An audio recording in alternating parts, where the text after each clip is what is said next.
Hi, Anthony. Dinesh, welcome, my man. Thank you for giving us your time and coming on the show. Any time for you.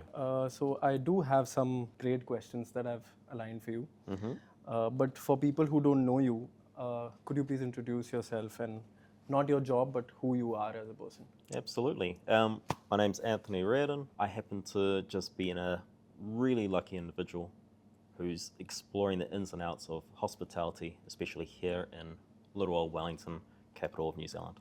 And where are we right now? You happen to be in my restaurant, Hippo. Now, this is part of the wider EBT group, part of the QT Wellington range. Really exciting. We do French cuisine, non-pretentiously, but we like to really highlight what we have on our back doorsteps in terms of produce and just have fun with it. And we recently reopened this restaurant. Is that right? Yes and no. Okay. So we used to be Hippopotamus. Now, Hippopotamus was an amazing restaurant, fine dining, amazing cuisine. However, it had its time and place, and that really was evident coming out of COVID. 2-3 times it actually failed. Mm-hmm. So where we are right now was so close to becoming rooms. The group was in a position where they did not want to take a risk financially with losing more with this venue. We actually had to really fight to have this re-established in line with the market. Okay. So you are the restaurant manager here, and I've seen the people who work with you. I've met those people. I've worked with those people, and I've heard what they say about you from those people. But people who often work with you describe you as a very calm individual. Where does that come from? Trials and tribulations. What is So essentially, I've been around the block a bit, and I've certainly had my fair share of tougher situations to get through. But I've also never been afraid of putting myself in an uncomfortable position. I don't think that I'm naturally a confrontational guy, but I'll certainly be the one to go in there and to find a resolution. Okay. And with that, I think you definitely get the empowerment where you can go through with the lessons, knowing that you've been able to go through fire in the past. Okay, so let's talk about this a little more. Sure. In an industry where usually people lose their temper really fast, food and beverage, right? Chefs fighting with the F&B staff, it's an everyday thing. So in an industry where tempers flare fast, why are you able to keep your cool? I want to know why. Just think about it a little more and tell us, is there anything you do? Is there any specific diet you follow? is it just that with time you've learned not to get angry? I think it's a byproduct, truth be told. I think in our service industry, you have to develop empathy. Empathy is one of those things which allows you to step back from any situation, take your emotions out of it, try and think about it from another perspective. Definitely when I was in the kitchen as a chef, I know I certainly had my fair share, especially early on, being a bit hot-headed. Yeah. But as you come to get more experience, especially if you change and you swap your role a little, get an insight into what the other person's shoe looks like, you instinctively just have in the back of your mind what they are going through, or more specifically, what the situation actually needs from you. So this was not always your personality, but you learned it over time. Absolutely. Okay. But okay, so in moments of chaos, restaurant is running busy, there are guests, maybe someone is screaming at your staff or at you. It's just chaos everywhere. So what goes on in your head in those moments? Well, it's certainly not always lullabies, but when you're in that moment, you just have to be solution focused. Okay. It's a balancing act. I think you summed it up well.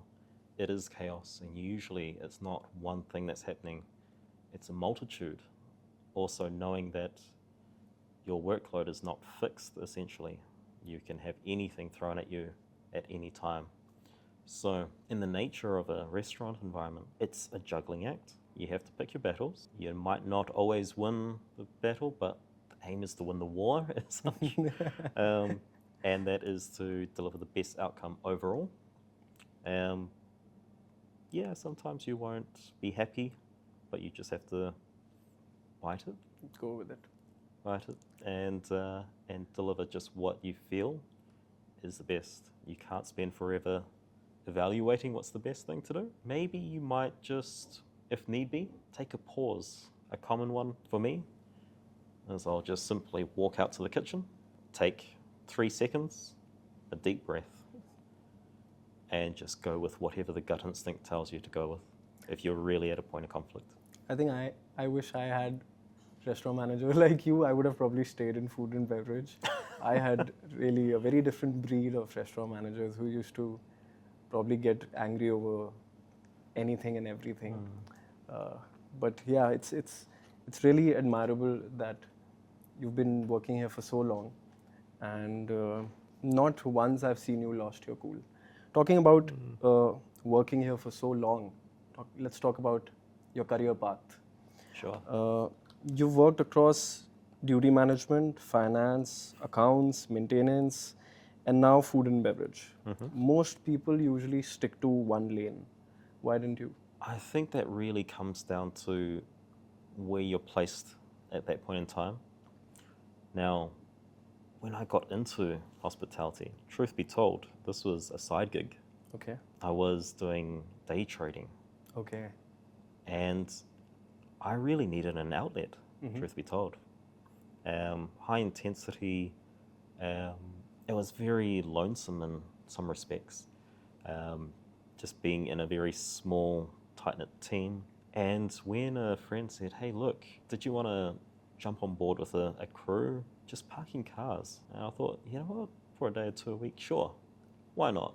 Something different, something to break the mold. Never done it before, but it sounds like fun. And what started off as a summer gig just escalated into something that I really fell into and it really loved. As life started to develop and my own personal goals changed, that also reflected in career choices. So by that stage, I was settling down. I needed to take a step back from front line operations. I had already gotten a certain skill set to take on a finance role as accounts receivable. That one there, it served me very well, especially starting up my family. But then also, sometimes your goals change again. So was it a conscious choice, or did opportunities just appear? A bit of both. Okay. A bit of both. So definitely knowing roughly where I want to go in my career path allowed me to hone in on what I was looking for. Now, the more you expose yourself to an industry, the more opportunities are always going to come at your doorstep. The opportunities are always around you.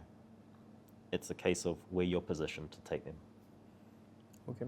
How did working in finance and maintenance change how you run a restaurant today?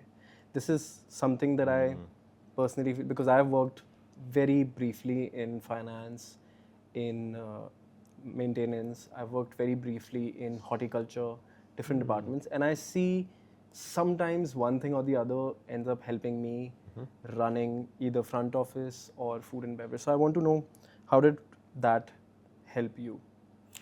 It basically filled in pockets that would otherwise just not be full of knowledge. In regards to my maintenance role, I was actually very lucky to take that on board. I had a foot out the door, and the management team said, hey, if you want, how about you stay on for a 4-hour contract a week? Help out the team. I instinctively knew the property.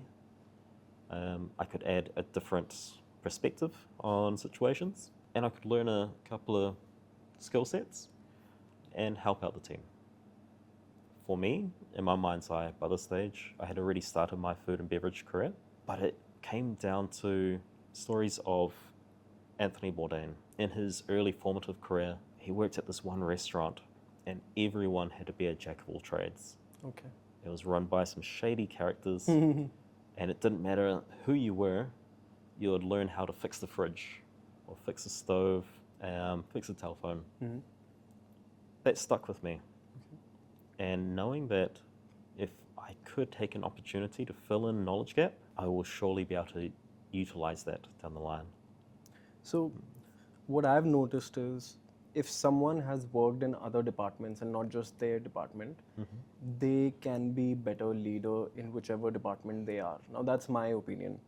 What's your take on it? Do you think any hospitality leader should know the entire building and not just what they do?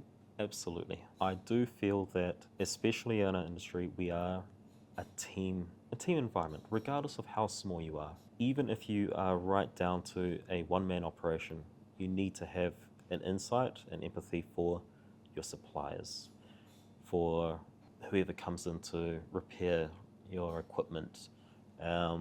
In the sense of a restaurant, I need to have a bit of an idea of what the chef's going through. I need to have a bit of an idea on what our general manager has to oversee housekeeping. What's their constraints? It just gives a sense of empathy.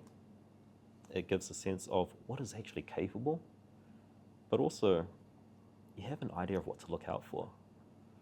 It's a really powerful thing, and I think that if you don't have at least a little insight, and it doesn't need to be extensive, but you just have to have an appreciation. If you don't have that, you better get it. Okay, so talking about the team, I have noticed you consistently hire some of the nicest people. And I'm not saying the people who are good at their job. I'm not saying the people who are bad at their job either. But nicest people, what do you actually look for when you're hiring? I am quite blessed to have a concept which is essentially casual dining. It's fun, it's polished, and with that, I can really hire people with just a great personality, great, I suppose, attitude, energy that they can bring. And there's nothing worse than just bringing on someone who's going to bring everyone down. Right. I think we've all been in a situation where we've had to deal with someone that we would just rather not. Right. And that can be very costly on a lot of levels. Monetary, you could lose your staff and you have to recruit more. You have to rebuild a team. But that energy, you put so much of your own energy, of the resources of everyone to build up the product which is your team. And that can be so easily destroyed by not having that right person. I so agree with you on that one. So when it comes to skills versus attitude, where do you draw the line? Where do you say, okay, this person has been working in the industry for X amount of time, has this much experience, can handle all sections, any kind of guest, but you know he's not going to be a good one, have a good team member, then where do you draw that line? They're out. They're out. They're out. As amazing as you can be, the reality is that everything can be taught. If you have someone who comes on board and says, hey, I know nothing about this industry, but my sleeves are going to be rolled up, I'll be a blank canvas, and I'm wanting to take on anything you can throw at me, that ranks quite high. Someone who's done it all, but might come in and say that, oh, I've done better. Yeah, I can run your section. That's not a problem for me, but yeah, I'm going to do it my own way. That's not going to jive. I love that. Yeah. I'm so happy to hear that. It's, okay, so talking about someone who's new, right? They are going to make a lot of mistakes, and that is part of the process. But how do you correct people or give them feedback in a way that doesn't break their morale?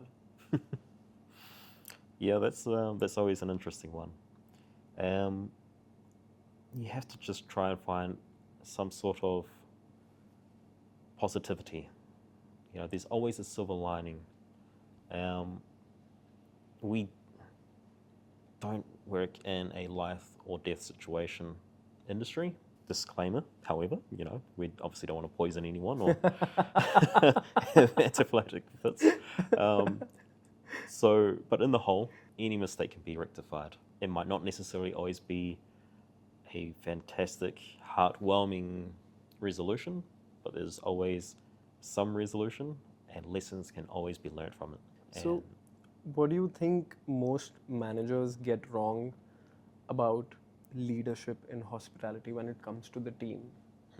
One thing that I do feel is that quite often the essence of what we're here for can be lost.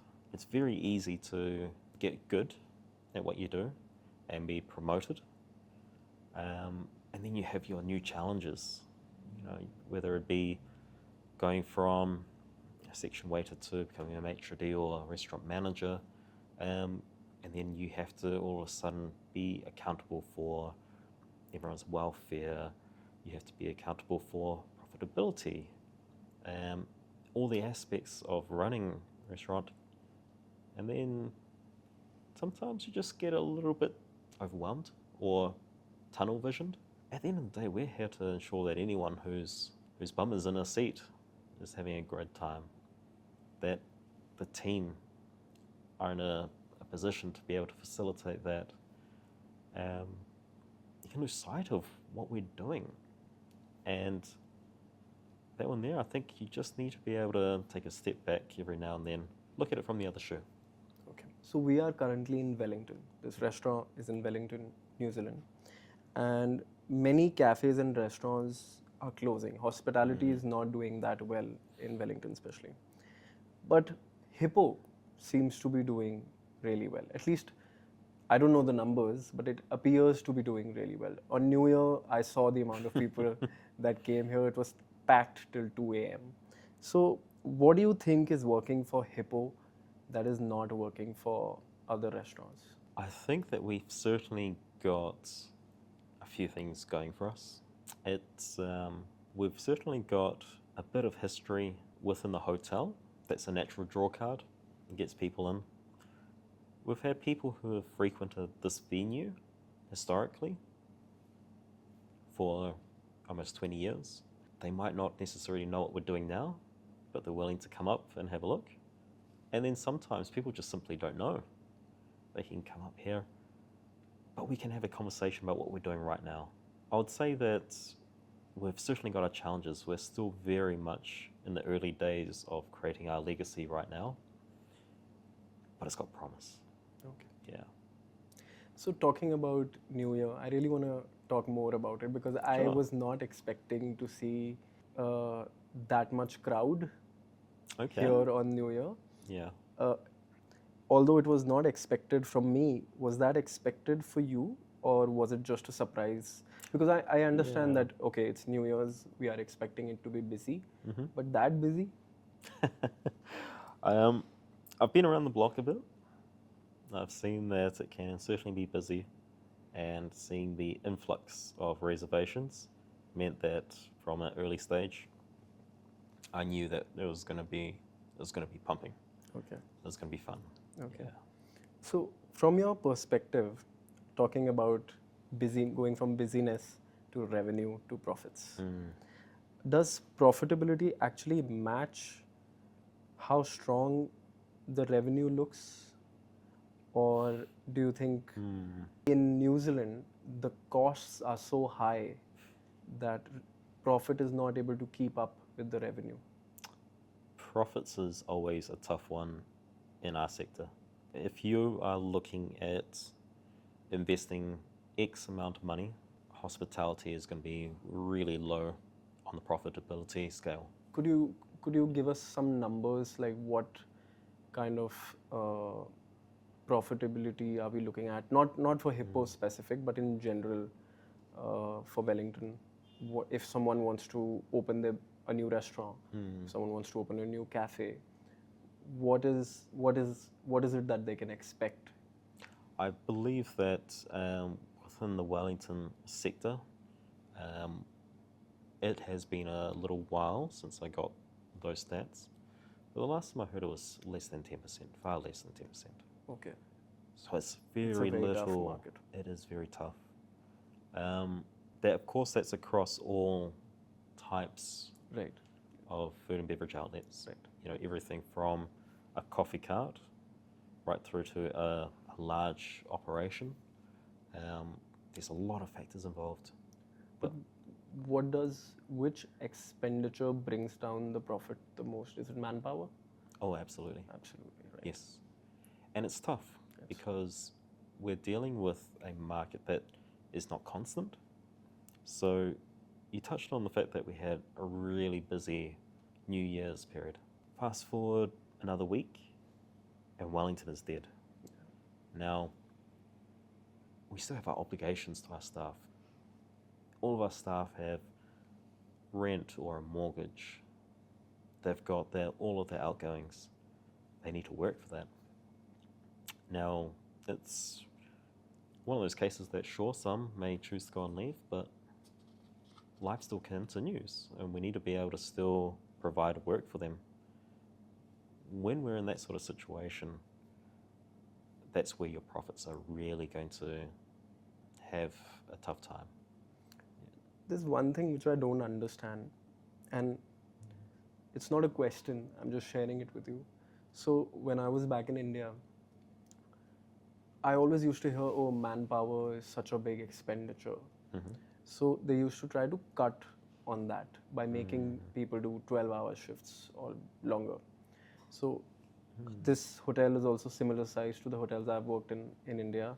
This restaurant is also similar size to what I've worked in India.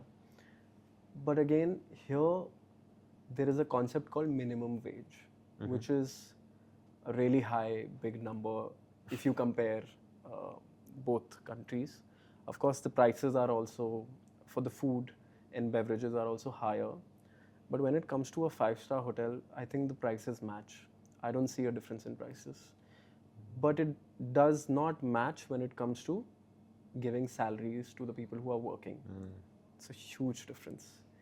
Anywhere between going from, let's say, if a person is earning X in India, they are probably earning 10X here on a monthly basis. What I don't understand is, if that's the case, why are people still doing 12, 14, 16 hours in India? And here everyone is able to do 8.5 and go home. Now, of course, there are days when people have to do more than 8.5. That's not an everyday case. But it's not like that everyday people are slogging for 12 to 16 hours, 6 days a week. I'm telling you from my own experience, I've worked in food and beverage in India.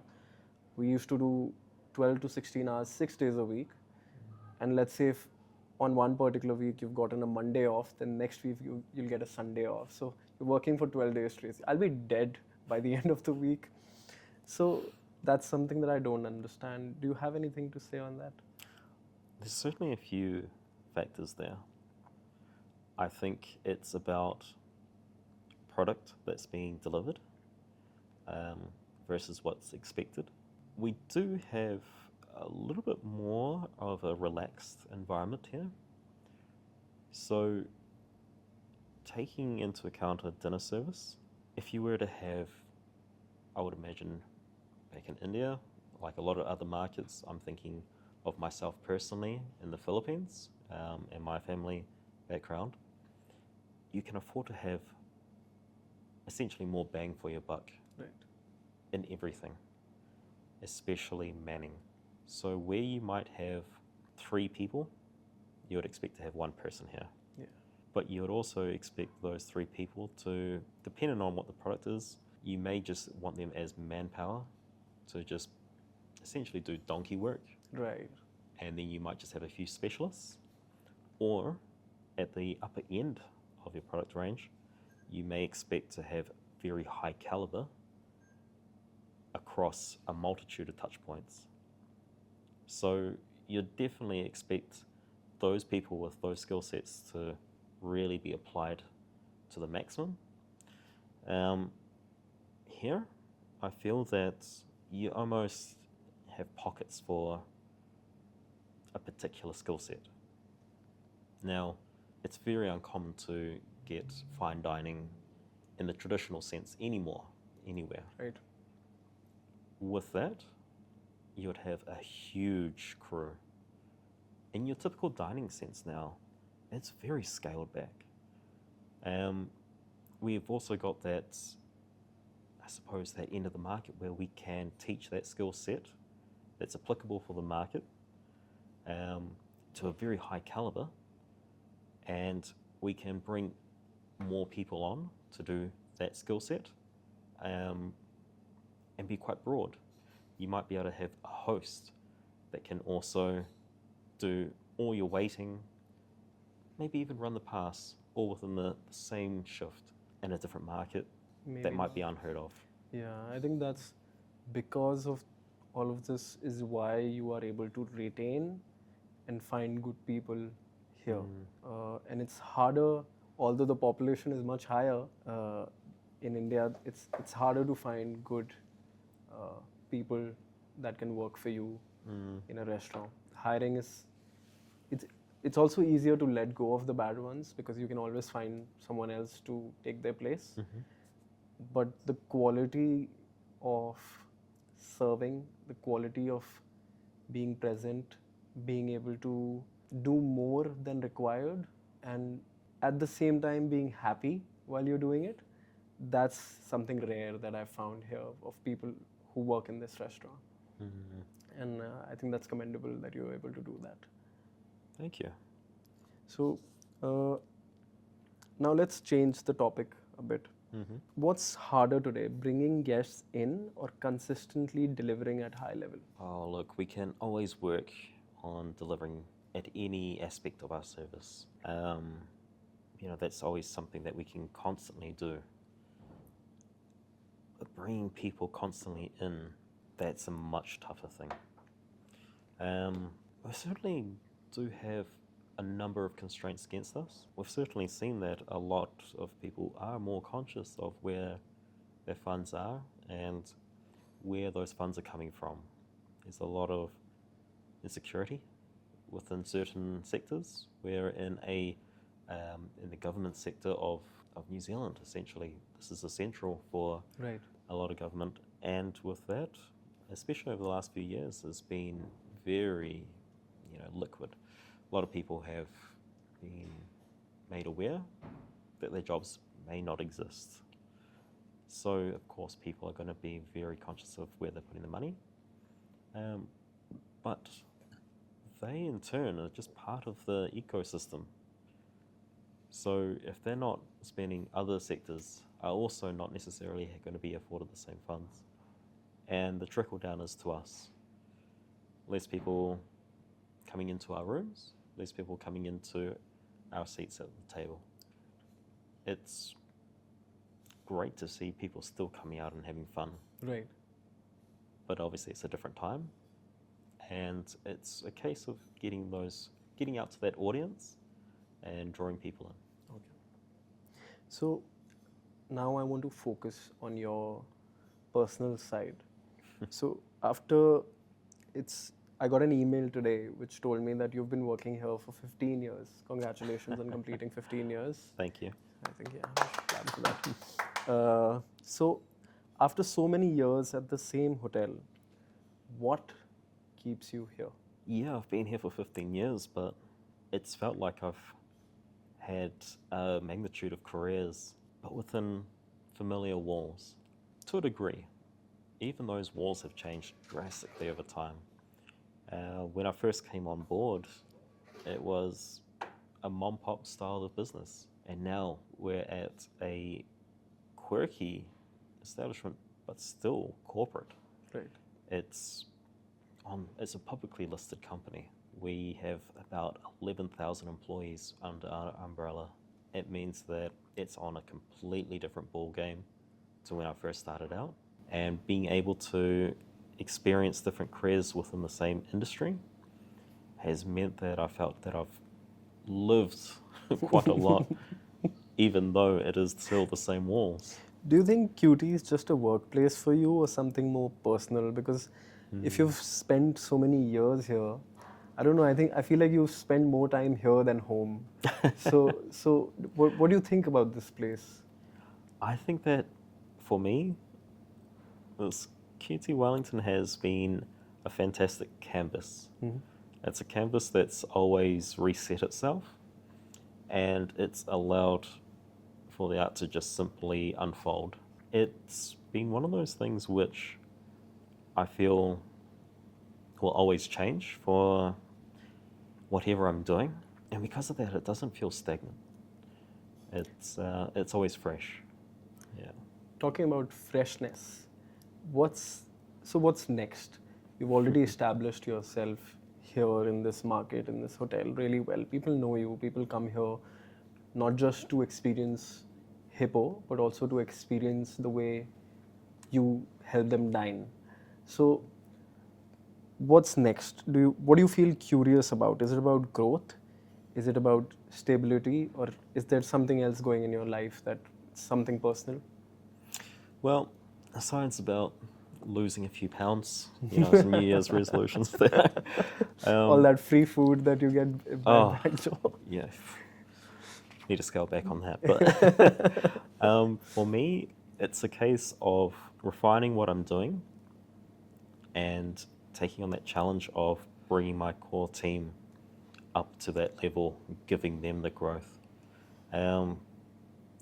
That's the big thing that's really getting me excited about this year. I would say that it's another run on the ladder to the end of my goals, and that's my big drive. Refining what we're doing. It's a case of having fun with it. If we can't have fun with it, what's the point? But seeing that growth within the team, and it's always a constant churn, but it's not a hamster wheel.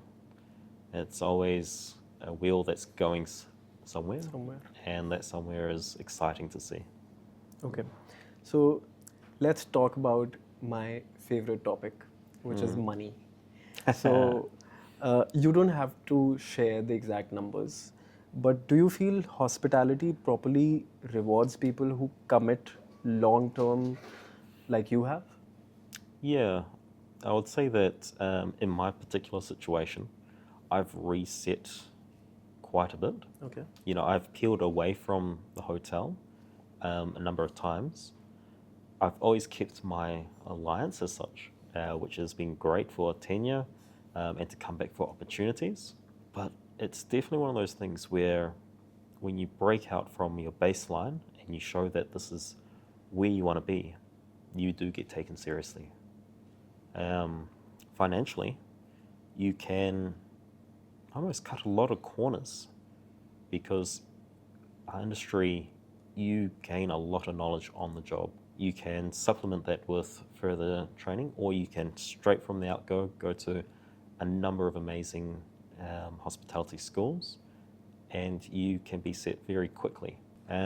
You almost get rewarded just in life. You manage to get a lot of fulfillment out of just connecting with the community, with a lot of people who just come in through your doors. So the dividends almost outweigh any financial there. Okay. So if you get a chance to meet your younger self, would you tell him that this industry is financially worth it? I would probably say go back to being an engineer. But no, in all seriousness, I would say that it would be a case of, yes, if knuckle down, discover if this is going to be for you, and when you decide it is, go all in. Okay, so how much money do you make? I'm kidding, you don't have to answer that. It's okay, I don't have to kill you now. Okay. Okay, so we'll close soon, just last few questions. Sure. What does a good service mean to you beyond happy guests? Now, of course, if a guest is sitting there, they say, oh, I love the food, I'm so happy, that's one thing, but what makes you happy when it comes to service? There's a magical thing that happens when, regardless of what's happened, everyone turns around, looks at each other, and we just smile, give each other a high five. That was amazing. Yeah. It's built up by a lot of things, whether it be just that unexpected smile from a guest, or even someone that's just come in and said, had to come in and check this place out again. Or picking in and dialing in on specifics that we've done. You know, a chef may have really made someone's day by just doing a fantastic job that's exceeded their expectation. They might have been blown away by the hospitality that we've afforded them. It might even just be having that time to engage and build connection more than just offering services. All of that combined really just brings together and makes it feel good. I think that was a very good answer. I think that just reinforced my belief on something that if it's an industry where people are passionate about it and you are not, you should never enter that industry because you're not going to make profit out of it. Be it films, be it food and beverage, be it any kind of art. Because there are always going to be, and I mean it out of respect, people who are crazy like you and me, who will just keep on going at it. And it's not even about the money at times. It's just about getting that thrill out of doing a crazy shift and just knowing that, or not even a crazy shift, but handling a situation which was almost impossible, but you just did it anyway and it turned out to be well and you're like, oh, I did that, yes. I think that's something I strongly believe in, and thank you for reinforcing that for me. When you look back years from now, what would you like people to remember working about you? Oh, that it wasn't too much of an ass. That'd be nice. That'd be hard to remember. You know, I think that if someone looked back and just thought, you know what, he did the best that he could do in that moment, and he went above and beyond when it wasn't needed. I think actually, keeping jokes aside, that's one thing that everyone keeps telling me about you, that everyone says that they don't think they could have gotten a better manager than you. And I know how it is to be in that situation where there's just so much pressure. I can vouch. I've seen you finish your shift at 11 and stay back till 3 a.m. in the back office, making new menus or working on some training or just researching on how you can do better, what's happening in the market.